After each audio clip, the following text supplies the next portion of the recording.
മഹാരാഷ്ട്രയിലെ സംഭാജി നഗറിൽ സ്ഥിതി ചെയ്യുന്ന ഔറംഗസേബിന്റെ ശവകുടീരം പൊളിച്ചു മാറ്റിയില്ലെങ്കിൽ തങ്ങൾ അത് ഏറ്റെടുത്ത് പൊളിക്കുമെന്നാണ് ബജ്രംഗ് ദൾ ഇപ്പോൾ പ്രഖ്യാപിച്ച് മുന്നോട്ട് വന്നിരിക്കുന്നത്. വിശ്വ ഹിന്ദു പരിഷത്തിന്റെ യുവജന സംഘടനയാണ്. ബജ്രംഗ് ദളിലെ ഒരു സ്ഥാപക സംവിധാനം തന്നെ പരിശോധിക്കുന്ന സമയത്ത് അശോക് സിംഗാൾജി രാജ്യം മുഴുവൻ രാമ ജാനകി രഥയാത്ര കൊണ്ടുപോകുന്ന സമയത്ത് 1984 വിശ്വ ഹിന്ദു പരിഷത്ത് ഈ ഒരു അയോധ്യ വിഷയവുമായി ബന്ധപ്പെട്ടുകൊണ്ടുള്ളൊരു സമര പ്രഖ്യാപനം നടത്തി അയോധ്യയിൽ രാമക്ഷേത്രം പണിയണമെന്നുള്ള രീതിയിലേക്കുള്ള ഒരു സംവിധാനത്തിലൂടെ മുന്നോട്ട് പോകുമ്പോൾ ഉത്തർപ്രദേശിന്റെ മണ്ണിൽ ഈ രഥം കയറാൻ സമ്മതിക്കില്ല, അല്ലെങ്കിൽ അശോക് സിംഗാൾജി മുന്നോട്ട് വെക്കുന്ന രഥം കയറാൻ സമ്മതിക്കില്ല എന്ന് പറയുന്ന സമയത്താണ് ബജ്രംഗ് ദൾ എന്ന് പറയുന്ന സംഘടനയ്ക്ക് അശോക് സിംഗാൾജിയുടെയും വിനയ് കട്ടിയാറിനെ പോലെയുള്ള മുതിർന്ന വിശ്വ ഹിന്ദു പരിഷത്തിന്റെ കാര്യകർത്താക്കളുടെ നേതൃത്വത്തിൽ ഇങ്ങനൊരു സംവിധാനം നമ്മുടെ രാജ്യത്ത് രൂപീകരിക്കുന്നത്. 92 ബാബരി മസ്ജിദ് തകർക്കപ്പെടുന്ന സമയത്തൊക്കെ ബജ്രംഗ് ദളിന്റെ വലിയ രീതിയിലുള്ള ഒരു പ്രാതിനിധ്യം അയോധ്യയിൽ ഉണ്ടായിരുന്നു എന്നുള്ളത് സത്യമാണ്. അതിലൊരിക്കലും അത് മറച്ചു വെക്കാൻ സാധിക്കില്ല. അത്രത്തോളം വലിയ രീതിയിലുള്ള ഒരു സാന്നിധ്യം ബജ്രംഗ് ദളിന്റെ ഉണ്ടായിരുന്നു. നമ്മളെല്ലാവരും ചിന്തിക്കുക, ഇപ്പോൾ ഈ ബജ്രംഗ് ദൾ മറ്റൊരു പ്രധാനപ്പെട്ട ആശയമായിട്ടാണ് ഇപ്പോൾ ഞാൻ ആദ്യം പറഞ്ഞ പോലെ ഔറംഗസേബിന്റെ ശവകുടീരം പൊളിച്ചു മാറ്റിയില്ലെങ്കിൽ ഞങ്ങളത് പൊളിക്കുമെന്നാണ് ഇപ്പോൾ പറഞ്ഞിരിക്കുന്നത്.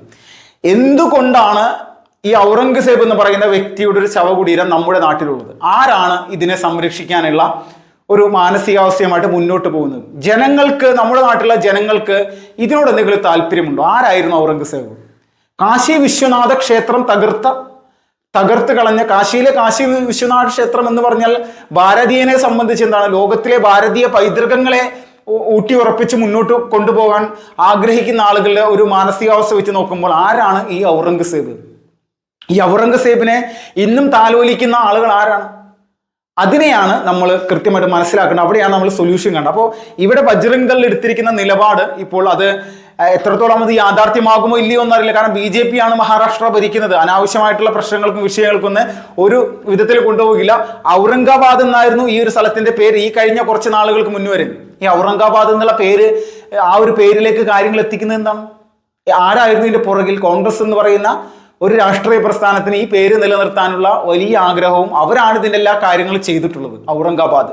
ഔറംഗസേബിന്റെ ശവകുടീരം കുടികൊള്ളുന്ന ജില്ലയുടെ പേരാണ് ഔറംഗാബാദ്. നമ്മൾ ചിന്തിക്കും, അതിന്റെ സംഭാജി നഗർ എന്നുള്ള പേരിലേക്ക് ഛത്രപതി ശിവാജി മഹാരാജുവിന്റെ പുത്രൻ ധർമ്മിഷ്ഠനുമായിട്ടുള്ള, അല്ലെങ്കിൽ വലിയ തരത്തിൽ നമ്മുടെ രാജ്യത്ത് ഒരു ഈ പറയുന്ന മുഗൾ രാജവംശത്തിനെതിരെ പോരാടിയിൽ വലിയ ധീരതയോടുകൂടി പ്രതിരോധിച്ച് വലിയ സംവിധാനങ്ങൾ കൂടി മുന്നോട്ട് പോവുകയും ഒരു ചതിക്കപ്പെട്ടുകൊണ്ട് അദ്ദേഹം മരണത്തിന് കീഴടങ്ങുന്ന ഒരവസ്ഥ, ക്രൂരമായിട്ട് അദ്ദേഹം മരണപ്പെടുന്ന ഒരു സിറ്റുവേഷൻ. ഇപ്പോൾ ചാവ എന്ന് പറയുന്ന ഒരു സിനിമ പുറത്ത് ഇറങ്ങിയോട് കൂടി അവിടുത്തെ ജനങ്ങളുടെ മനസ്സിൽ ഭാരതത്തിന്റെ ഈ നമ്മുടെ ഓരോരുത്തരുടെയും ഇവിടുത്തെ ഒരു ഭാരതീയന്റെ മനസ്സിൽ ഈ ഛത്രപതി സംഭാജി മഹാരാജാവിന്റെ ഒരു തീ, അദ്ദേഹത്തിന്റെ ഒരു ചിന്താഗതി, അദ്ദേഹത്തിന്റെ പ്രവർത്തനങ്ങൾ എന്തായിരുന്നു, ആ രാഷ്ട്രവാദിയുടെ അല്ലെങ്കിൽ ഒരു എന്താ പറയുക, നമ്മുടെ രാജ്യത്തിന് വേണ്ടി പ്രവർത്തിച്ച, സ്വാതന്ത്ര്യത്തിന് വേണ്ടി പ്രവർത്തിച്ച ഒരു ധീരദേശാഭിമാനിയുടെ ആ ഒരു പ്രവർത്തന കാര്യങ്ങളെ പറ്റിയുള്ള ചിന്ത എന്താണെന്നുള്ളത്, അല്ലെങ്കിൽ അദ്ദേഹത്തിനോടുള്ള ഒരു സ്നേഹം എന്താണെന്നുള്ളതും ചാവ സിനിമ ഇറങ്ങിയ സമയത്ത് നമ്മുടെ രാജ്യം കണ്ടത് 700 കോടിയായി അതിന്റെ കളക്ഷൻ മാത്രം. അപ്പൊ നമ്മൾ ചിന്തിക്കുക, രാജ്യത്തെ ഭൂരിപക്ഷം വരുന്ന ജനങ്ങളുടെ വികാരത്തെ വ്രണപ്പെടുത്തുന്ന തരത്തിലേക്കുള്ള എന്താണെങ്കിലും അത് നിലനിർത്തി പോകുന്നത് ഒരു സർക്കാരിനും ഭൂഷണമല്ല എന്നുള്ളതാണ് യാഥാർത്ഥ്യം. അത് BJP സർക്കാരാണെങ്കിലും അങ്ങനെ തന്നെ. അപ്പോൾ ഛത്രപതി സംഭാജി മഹാരാജാവിന്റെ ക്രൂരമായിട്ടുള്ള കൊലപാതകത്തിന് നേതൃത്വം നൽകിയാൽ, കാശി വിശ്വനാഥ ക്ഷേത്രം ആക്രമിച്ച് കളഞ്ഞാൽ, അങ്ങനെ ഒരുപാട് കാര്യങ്ങൾ, രാജ്യത്തെ വിവിധ ഹൈന്ദവ ആരാധനാലയങ്ങൾ തകർക്കപ്പെട്ടിട്ടുള്ള, അല്ലെങ്കിൽ തകർക്കാൻ വേണ്ടി നേതൃത്വം കൊടുത്തിട്ടുള്ള ഒരു മുഗൾ ഭരണാധികാരി. അപ്പൊ ഇങ്ങനെയുള്ള ഒരു ശവകുടീരം നമ്മുടെ രാജ്യത്ത് എന്തിനാണ് എന്നുള്ളതാണ്. അപ്പൊ ഇപ്പോ മഹാരാഷ്ട്രയുടെ മുഖ്യമന്ത്രിയായിട്ടുള്ള ദേവേന്ദ്ര ഫഡ്നവിസ് അദ്ദേഹം പറഞ്ഞിരിക്കുന്ന ഒരു പ്രധാനപ്പെട്ട ഒരു പ്രസ്താവന ഉണ്ട്. ഞങ്ങൾ നിയമ സംവിധാനത്തിലൂടെ അത് പൊളിച്ചു മാറ്റണമെന്നാണ് ആഗ്രഹിക്കുന്നുണ്ട്. അപ്പൊ അതിൽ നിലവിൽ മറ്റാർക്കെങ്കിലും എന്തെങ്കിലും പരാതി ഉണ്ടായിട്ടൊന്നും കാര്യമില്ല. നിയമ സംവിധാനത്തിലൂടെയാണ് തങ്ങൾ തകർക്കാൻ അല്ലെങ്കിൽ അത് പൊളിച്ചു മാറ്റാൻ വേണ്ടി ആഗ്രഹിക്കുന്നതെന്നാണ്. കാരണം ജനങ്ങളുടെ വികാരമാണ് മഹാരാഷ്ട്ര എന്ന് പറയുന്ന ഒരു നിലവിലെ സർക്കാർ അവിടെ ആദ്യത്തെ പടിയായിട്ട് എടുക്കുന്നത്. ഒരു തർക്കമില്ല.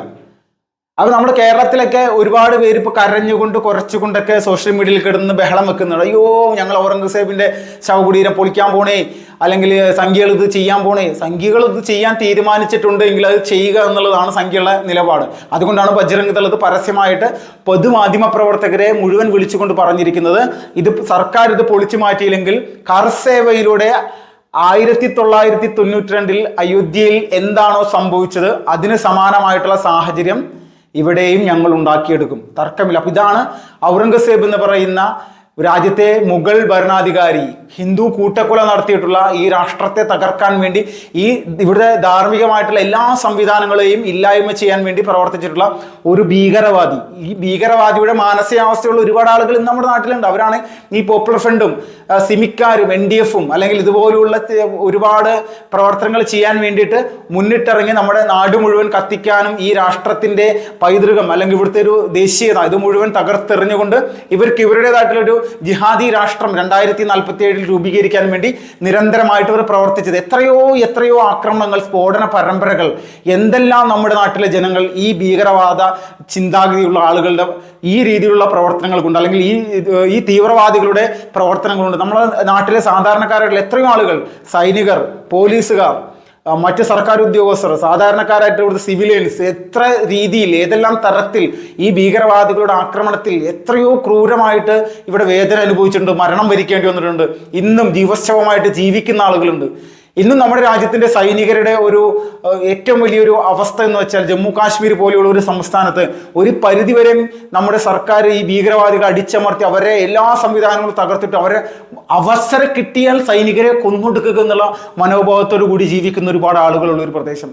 അത്രത്തോളം തീവ്രവാദ സംഘടനകൾക്ക് വേരോട്ടം കഴിഞ്ഞ ഒരു 10-60 വർഷം നമ്മുടെ രാജ്യത്ത് കോൺഗ്രസ് എന്ന് പറയുന്ന രാഷ്ട്രീയ പ്രസ്ഥാനം കൂടെ ഭരിച്ച് മുടിച്ച് നമ്മുടെ നാടിന്റെ എല്ലാ പൈതൃകവും എല്ലാം നശിപ്പിച്ച് കളങ്കപ്പെടുത്താൻ രാമസേതു വരെയും തകർത്തെറിയാൻ വേണ്ടി കപ്പൽ ചാൽ വരെയും ഉണ്ടാക്കാൻ ശ്രമിച്ചിട്ടുള്ള ജിഹാദി ഗ്രൂപ്പുകൾക്ക് ഏറ്റവും വലിയ രീതിയിൽ പ്രവർത്തിക്കാനുള്ള മാനസികാവസ്ഥ നൽകി, അവർക്ക് അതിന് ഊർജം നൽകി, അവർക്ക് ഇന്ത്യ മഹാരാജ്യത്ത് എവിടെ വേണമെങ്കിലും സ്ഫോടനം നടത്താനുള്ള അവസരങ്ങൾ ഒരുക്കി, അതിൽ യഥാർത്ഥ പ്രതികളെ പിടികൂടാതെ നമ്മുടെ രാജ്യത്ത് ഇതുപോലുള്ള കലാപരിപാടികൾ, സ്ഫോടന പരമ്പരകൾ നടത്തി പാകിസ്ഥാനിൽ പോയി സുഖവാസത്തിൽ ഏർപ്പെടാനും കാനഡയിലേക്ക് പോകാനും അമേരിക്കയിലേക്ക് പോകാനും ബ്രിട്ടനിലേക്ക് പോകാനും ഈ സിമി ജിഹാദി ഗ്രൂപ്പുകൾക്കും അതോടൊപ്പം ഖലിസ്ഥാൻ വാദികൾക്കുമെല്ലാം അവസരം ഉണ്ടാക്കി കൊടുത്തത് ഈ നാട്ടിൽ നമ്മുടെ രാജ്യത്ത് ഇവിടെ നിന്ന് നമ്മുടെ മുന്നിൽ നിന്ന് ചിരിച്ചുകൊണ്ട് പ്രവർത്തിച്ചിട്ടുള്ള കോൺഗ്രസ് എന്ന് പറയുന്ന രാഷ്ട്രീയ പ്രസ്ഥാനത്തിന്റെ നീചമായിട്ടുള്ള മുഖമാണെന്നുള്ളതിൽ തർക്കമില്ല. ഇവർക്ക് എത്രത്തോളം വലിയ രീതിയിൽ ഉത്തരവാദിത്തമാണ് ഉണ്ടായിരുന്നത്. ഒരു ഉത്തരവാദിത്വം ഈ പറയുന്ന കോൺഗ്രസ് എന്ന് പറയുന്ന രാഷ്ട്രീയ പ്രസ്ഥാനം ഉണ്ടായിരുന്നില്ല.